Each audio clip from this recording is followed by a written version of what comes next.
This PCE indicator, it's an important inflation gauge.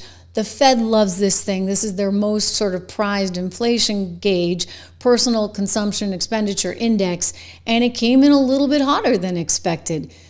This doesn't entirely surprise me. I gotta tell you, the last couple inflation reports, Rob, I'm like, seriously?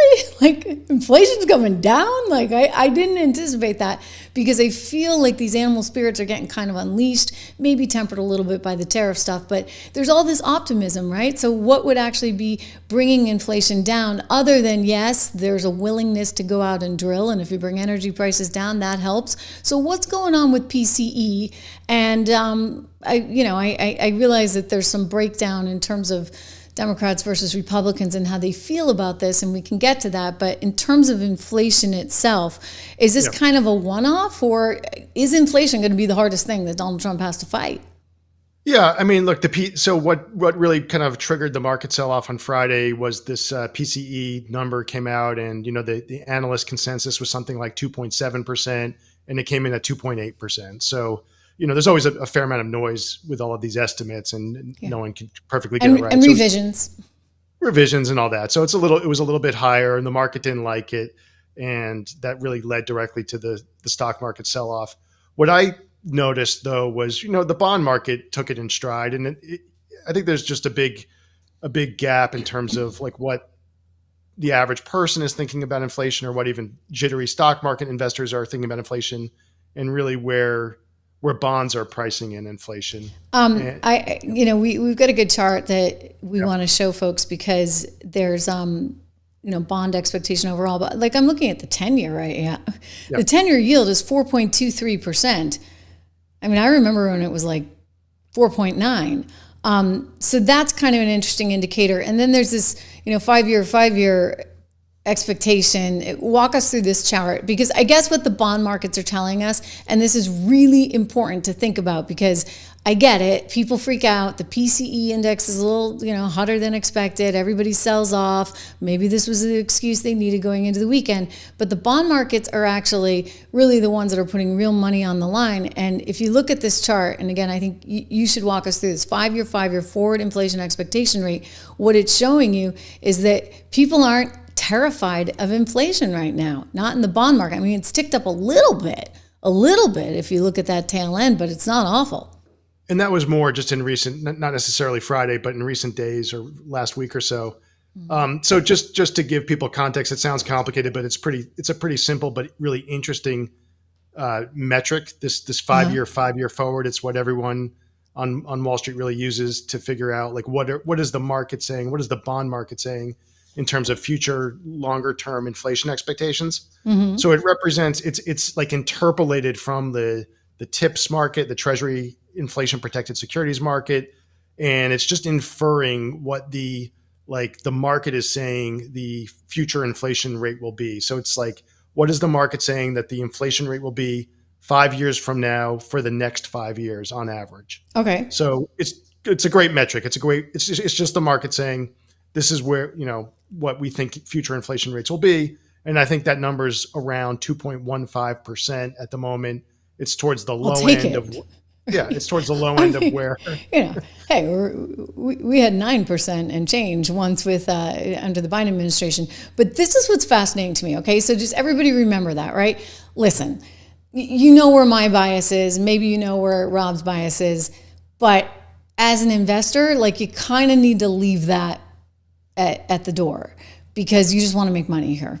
So I think it's important to remember that, because the next chart I'm going to show you shows you the Democrats versus Republicans and their inflation expectations. And so just remember that 5-year chart, right, of where the sort of thinking is on Wall Street, where it's going to come out around 2.1%. Like, that's livable, right? Like, that's what the Fed wants. And yet the Democrats, whoa, Rob, look at this.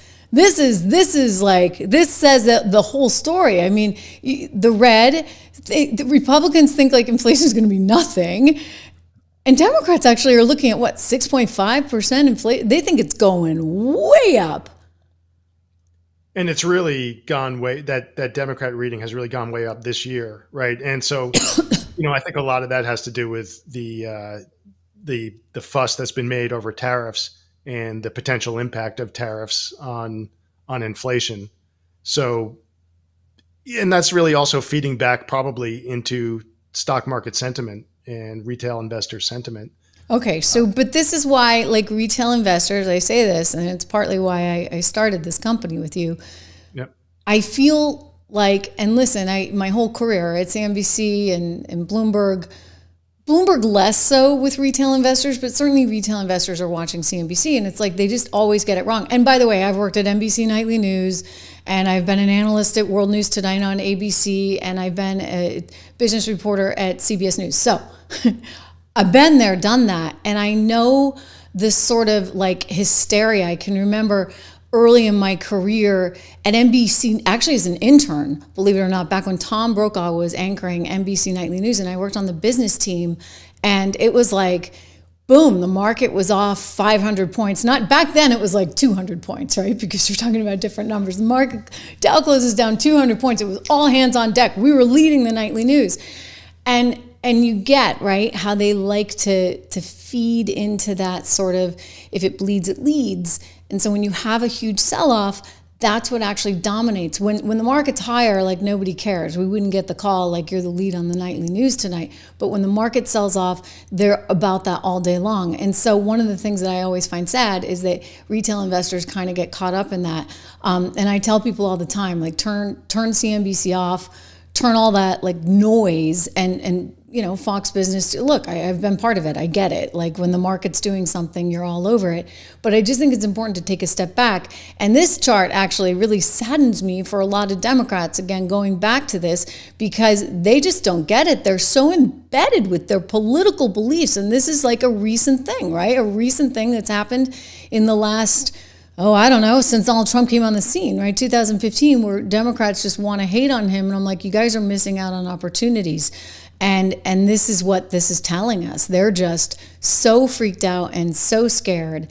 And it's too bad, because that's not actually, Rob, to go back to what the real numbers say, that's not really where inflation is, nor where it's expected to go. Yeah, but if you're bombarded by guests who come on and make kind of really exaggerate the extent to which potential tariffs could feed back into inflation, like it makes sense that the average person consuming that content, consuming that media, is going to think we're headed back towards a very very high inflation levels. Not average though, just Democrats. That's what's funny to me. The average person who watches that still shows. Well, that's actually really interesting. That's a very good point. Because if you're watching the conservative media, maybe you're getting a more balanced approach when it comes to some of the economic stuff. Maybe you're actually hearing that some of this stuff is actually really, really good for the economy. You look at, for example, Elon Musk's interview that he did with his whole Doge team on Brett Baer's show on Fox, and that was important for people to hear,